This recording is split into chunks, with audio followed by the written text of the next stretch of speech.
So, hi Ashleigh, my name's Michelle and welcome to Conversations Over Coffee. So do you just want to tell us a bit about yourself? My name's Ashleigh, I'm 25, I've got 2 kids and I was in care for the full 18 years, I would say, basically. Wow. So do you just want to tell us like your journey, like your care journey? How did it start? Where did it begin? So I went into care because my mum was on bowel when she was pregnant with me, and when I was about 4 to 6 months old, she got called back to court and obviously she got sentenced. We was left with my sister's dad at the time, me, my older brother and my older sister, and he was abusive and I think he was on drugs at the time also, and a neighbour tipped off the police that they should do a welfare check, and we was removed from his care and put into care from then. Oh, wow. So you had 2 older siblings at the time, and they were also taken into care with you. So how long was your mum sentenced to? She got about 7.5 years, but she only, I think, served 3.5. 3.5 years. So obviously some of our listeners would know, and our viewers would know, I work in social care, so I kind of know a bit about what could have happened. But I said this to you, like, I asked you before, why, was any family members considered, or adoption, or? No, at the beginning, the initial going into care, no one else was considered. It was only after my mum was released from prison, after she tried to fight for us, that my dad was kind of given the opportunity to fight for me, and because he helped my mum, I just don't think they thought it was a good idea, to be honest.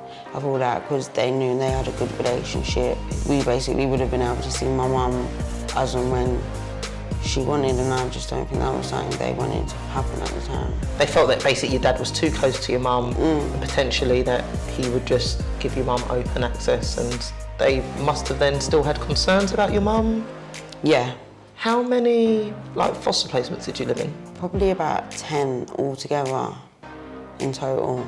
And what was your experience of the foster placements? Well, I don't remember, but I still have the pictures, so I can kind of... We was with a lady, me and my brother and sister, for I think until I was about 2, a white lady. She was really nice. I don't think we had any abuse there or anything like that.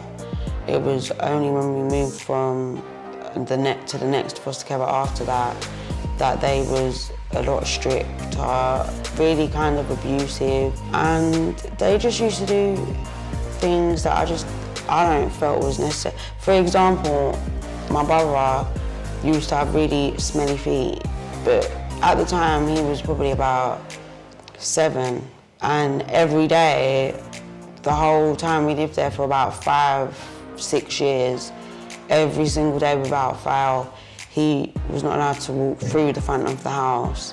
He would have to go around the back, get the bucket, literally use the taps on the wall, which is ice cold water, and wash his feet every single day before coming in the house.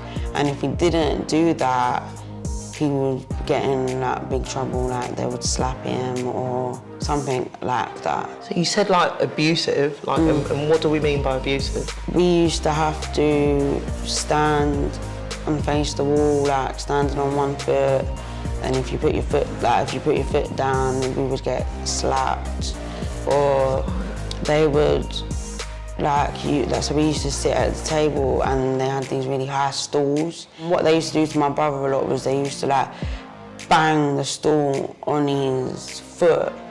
So even to this day, if you look at his feet, they're really horrible. And damaged? Damaged, yeah, from it. And these were for your foster placements? Yeah, these are the foster carers, yeah.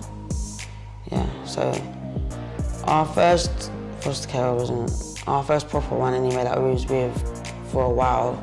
They wasn't nice at all. I remember there was a time when they used to do my hair and they used to not take it out properly. So I used to have chunks missing from my hair, and they used to say it was my mum, because we used to have contact with our mum at the time of the weekend. So when we used to go to our mum's for the weekend, anything what they had done to us was basically blamed on my mum. Yeah. And did you not? Obviously, you were the youngest at the time. Yeah. So, in terms of a social worker or maybe an independent visitor, was there anybody that you felt that you could speak to at the time? No, not at all. And I just think it didn't even cross my mind to even say anything to anyone. We was genuinely that scared. Me and my brother, we didn't talk about it with each other. We didn't talk about it at all for a good, I would say, about 12 years. And that's, so in terms of, from what we said before, you, your brother and your sister were all going through something extremely similar, and you kind of knew, but you actually didn't talk about it until after you'd left the foster placement. Yeah. And that's just, how did that conversation come about? It was a random one, me and my older brother and older sister, when we left care, we kind of got a better relationship with our mum. Not the best, but we still kind of made an effort to link up and stuff. So it was in them times that we would talk about it. Yeah. When we were asking our mum questions, and just asking her what was going on then as well. And then that's how we started talking about it. Did you have any good times in care? Were there any positives? Yeah, there was. Me and my brother and sister were separated, so it was just me and my sister. But the foster carer came and she told us to sit down. She's got a surprise for us, and she came with these 2 Thomas Cook backpacks, but obviously we didn't know what Thomas Cook was then. So the little rucksacks. Yeah, so we just opened the bag and it was a signature book for Disneyland Paris and all Disney stuff in it. And she was like, yeah, we're going to Disneyland. And that was probably my best ever memory of being in care ever. We were so How excited. old was you? 6, 7, around that age. My sister was probably about 10, 9, 10, 11, around that age. The happiest. One of the happiest times. And that was all 3 of you went on that holiday? No, just me and my sister. We didn't actually, all 3 of us didn't actually go on holiday together, but we did used to go Butlins and things like that we did together. But me and my sister was just so excited to get on the aeroplane. Is that your first time on an aeroplane? Yeah, I didn't say this to you earlier, but my sister actually passed away. Oh, so I'm sorry to hear that. Yeah, that memory. I'm really sorry to hear that. Yeah, no. Seems like you've had a lot that's gone on. Yeah. Your care journey. You said you had 10 placements, and I asked you, obviously you were in a certain part of London, East London. How many different areas did you live in? There was a break in my care life. So I went to live with my dad. We was just in South London the whole time. We hadn't seen anywhere else. That's where all our foster carers were. And then after I didn't live with my dad anymore, so I moved I was in West Ham, I was in Chingford, I was in Ilford, Stepney Green. So how did you manage all these moves? I just couldn't imagine. I hate moving house as an adult. I think I've only done it 3 times. But how did you manage it? I think I was just used to it. I was just used to it. Even though I'd had long-term foster carers, there was still that point where we had to pack up and go. It's what, you just expected it? Yeah, I think until I actually had my own place, I was ready to go, basically, near enough. I didn't have a lot of stuff, and most of my stuff would just be ready to go. If they said to me, we're moving you tomorrow, I'll be okay, I wouldn't need to. Did it ever go down like that? Yeah, a lot, because like I'm type 1 diabetic as well. Didn't want me back because I got really, like when I don't take my insulin, I get really, really, really ill, and they just said that that's too much for them to handle. They couldn't deal with it. For me, they should know what they're signing up for. You know, so the fact that you've come along and actually it's, you know, too much to handle almost, and then all of a sudden it's like they're forgetting that you're a human that's making ties. Like I said, just even the thought of having to unpack and pack, getting used to a new room, a new bathroom, someone else's food being cooked.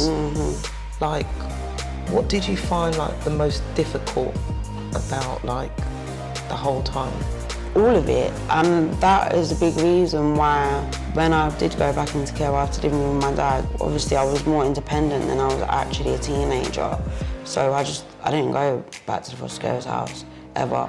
I used to be at my friend's house all the time. That's it. That's the only place I would be. The only time I'd go home is if I needed to change my clothes, or like I was getting that sick that I'm like, let me go take my insulin before I end up in hospital. And then I would literally be in and out. That's it.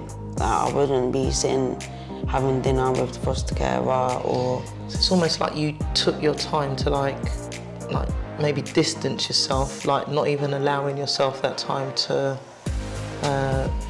make the connections, because you knew that it could just be chopped and changed at any given time. Yeah, I weren't trying to do all that.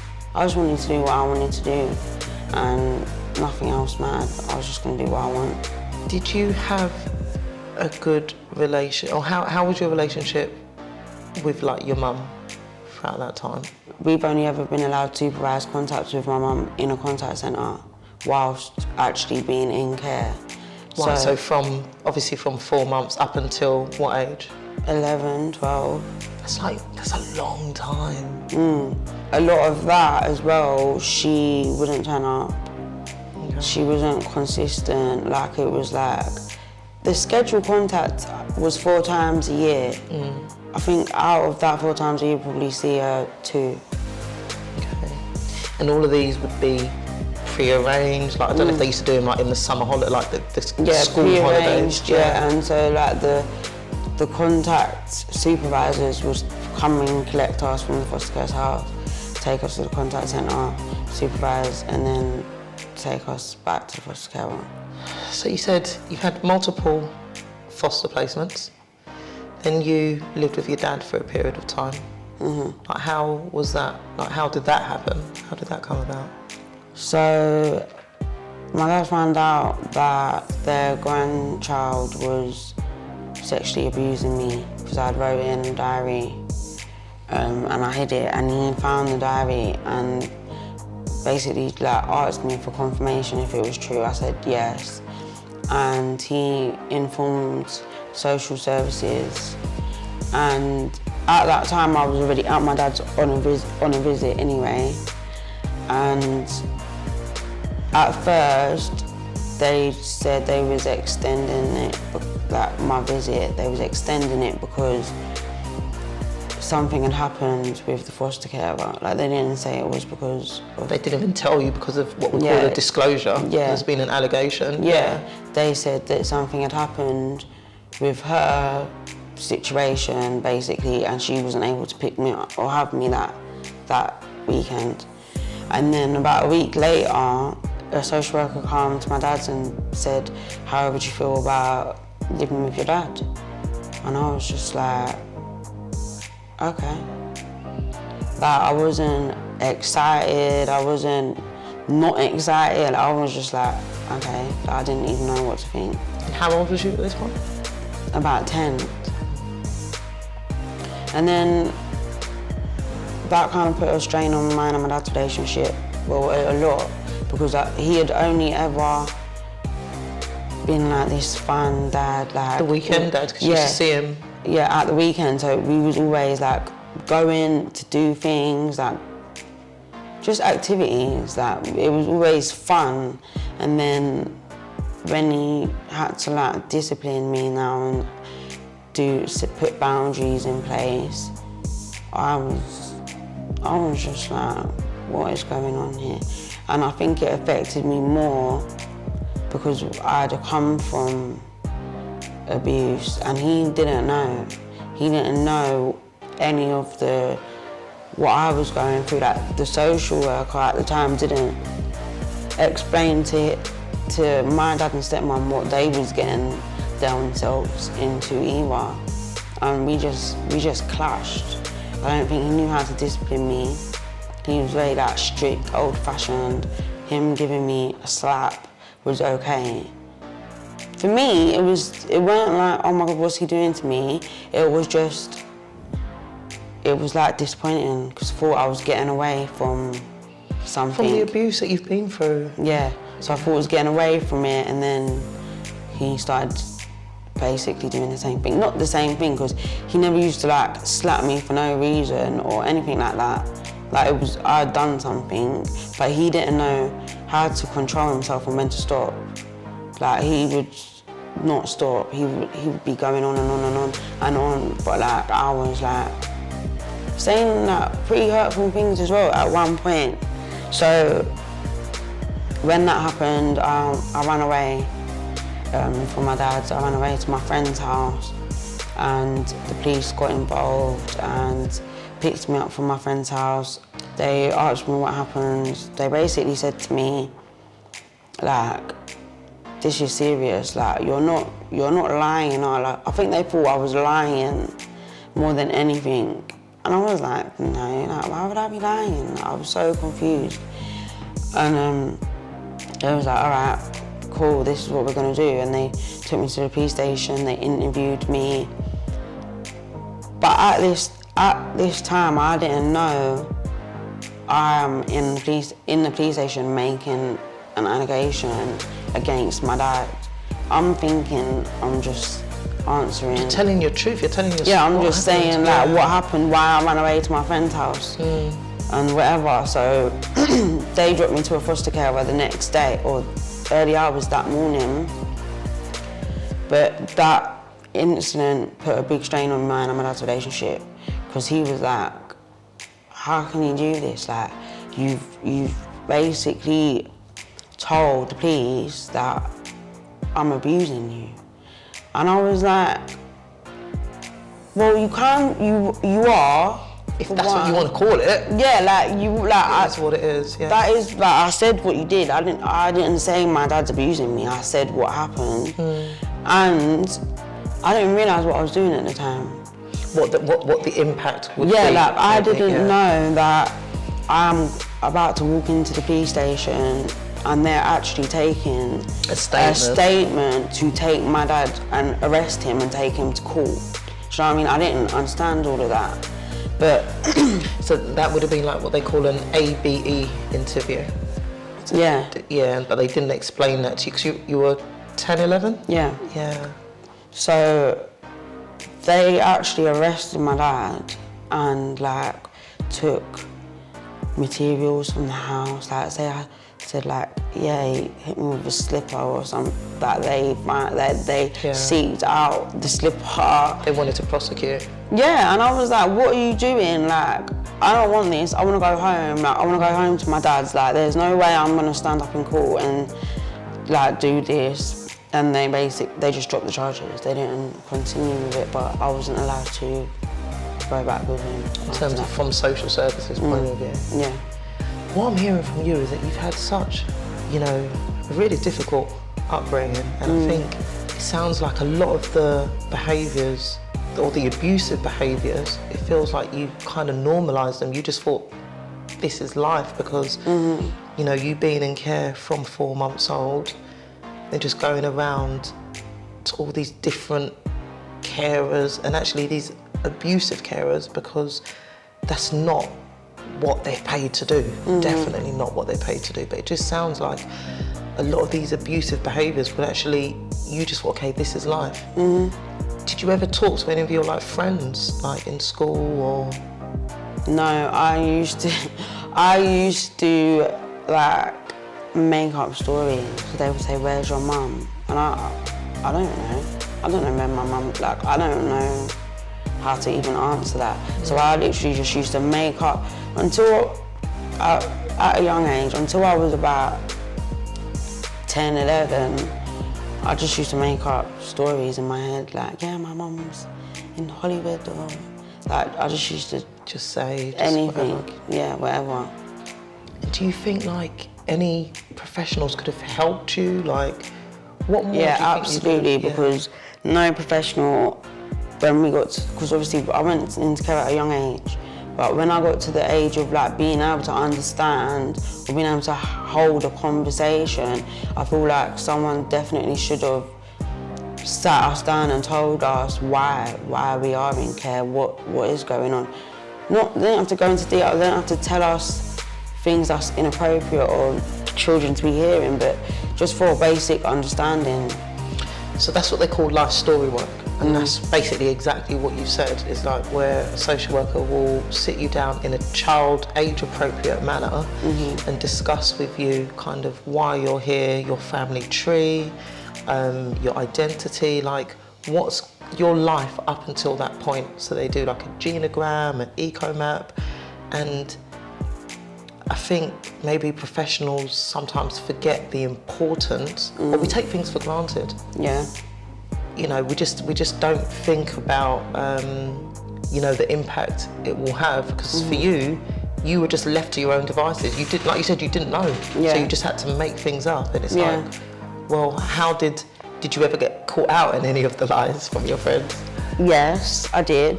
I did get caught out, and also started like digging around. So like when I was going to my dad's house, I'd be like looking in paperwork and trying to find things. And I remember I found the court papers from when he was in court with my mum fighting for us. And when I found these papers, I was 11, and in the papers was not only our life story, but my mum's history as well, which I didn't have the first clue about.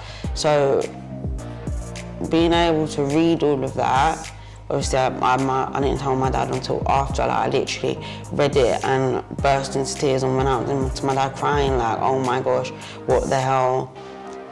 And he was just like, listen, I wanted to have this conversation with you when you was like at an age where I thought you would be able to handle it. I didn't want you to read it like this.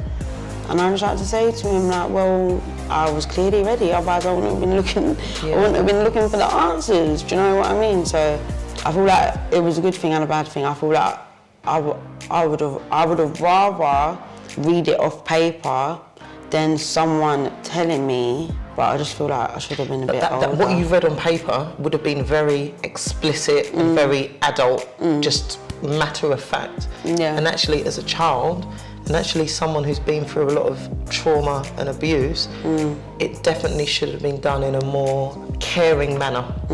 You know, somewhere where you can be nurtured in a safe space. Yeah. So like, obviously we talked about like therapy and, you know, having those kind of spaces. Like, have you ever thought about it? Have you ever experienced it? I tried counselling, but I didn't like it. I feel like I could sit there going on and on and on and on and on, and the time will just fly by, but at the end of it, I don't feel better or relieved, or I just feel sad. I think it was 6 or 8 weeks, and I completed it, but I just didn't continue with it. It wasn't for you.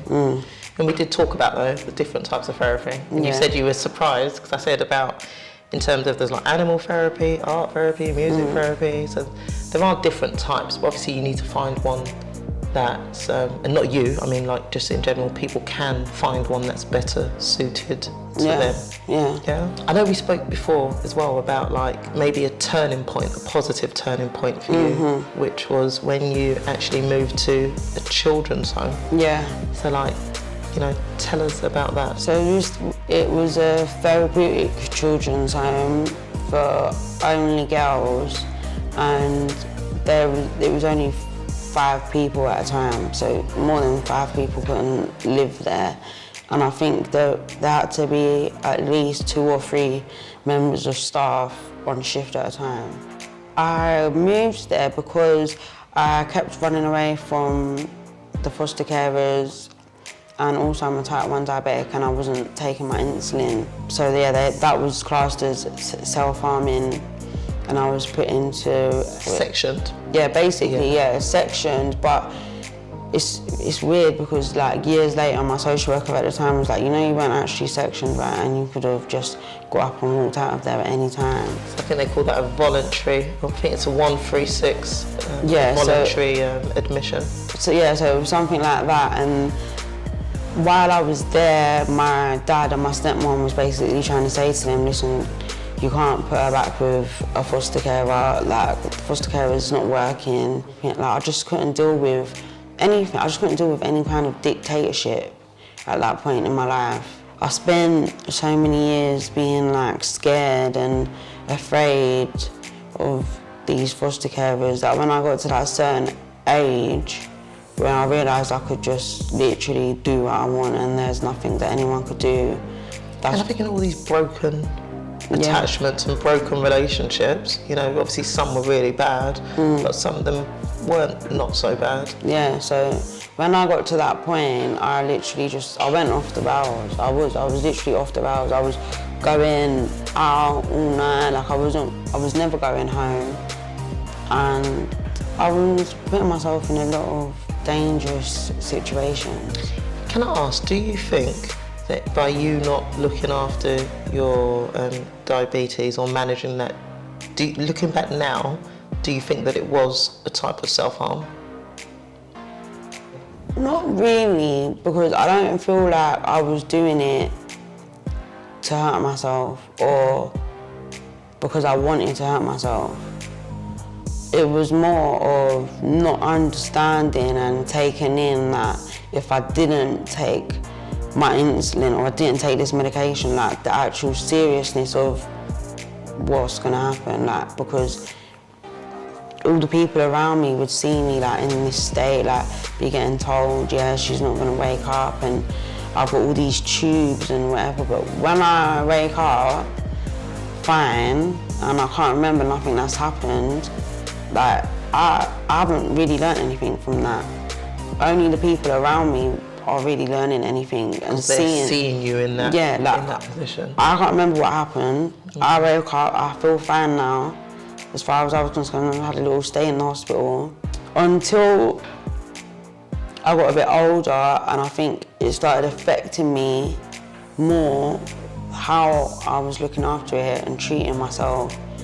Then I realised like, oh wow, okay, if I don't look after myself, it's actually going to make me ill. Yeah. But it took me a long time to understand that, and also where I'm diabetic, that was like a punishment for me as well when I was growing up.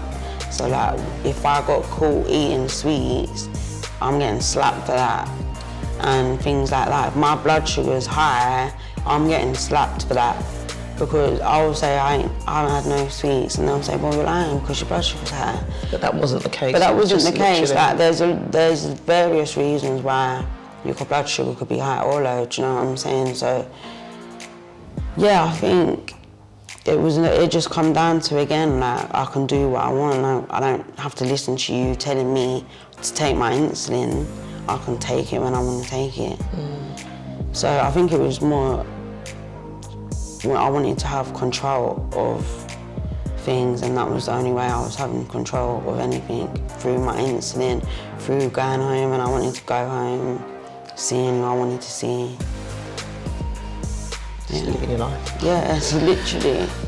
So in terms of the residential home, you said that, and I think we mentioned it out there, in terms of one of the reasons why you felt that it was better for you was because of the actual multiple staff members and not necessarily having that one person trying to dictate and parent you. Yeah, 100%, yeah, absolutely. But there would be days that I won't get along with one of them, and a different day we'll be getting along like a house on fire. Do you know what I mean? Like it's weird, like, and as well, like one of the staff members could be not having the best of days, and if they're not having the best of days, it's alright because I can go to this one. And also, aside from that, when I went to Oak House, like you got assigned a key worker as well, so like that's that's like your person. Your go-to. Yeah, but I didn't feel like I had to go to, like I felt like I could go to any of the staff members, all of them. So, which is a good thing. Yeah, so yeah, I think that was one of the main things, just being able to go to so many different people and talk about different, like if I didn't want to talk to you about this, I could talk to that one about it instead. Like just having options was essential. It's always good. Yeah. First off, two things. A young person, maybe your 13-year-old self, or maybe a 13-year-old that might happen to be watching this, like what would you say? I would say listen to all the advice and don't think the world's against you. Because they're not. Because they're not everybody. Yeah, not everybody's against you. That's what I would say to my younger self. And if there was something that you could say to the foster carers or the social workers, or even just adults in general that don't know about social care? It takes a lot, like it takes a lot. It's not easy, and some people, they're not cut out for it, and if you feel like you're not cut out for it or you're struggling, then you need to say that, because it's going to affect another child's whole life. I say this all the time, this is your life. This isn't Power or EastEnders or fictional. It's not a storybook. Like, this is actually your physical life. And I just want to say thank you so much for coming on and sharing. You've just been through so much, and I said it to you before, like, I know we were talking about the baby sleep and such, but it's a testament, like, you're here, you've got your girls, you're here to tell your story. Like, you should just be really proud of yourself and just, just keep your head up, because, thank you. Your future is all that we have in front of us. Yeah, absolutely. So thank you so much for coming on for our conversations over coffee. It was a real pleasure having you, and I just wish you all the best. Thank you.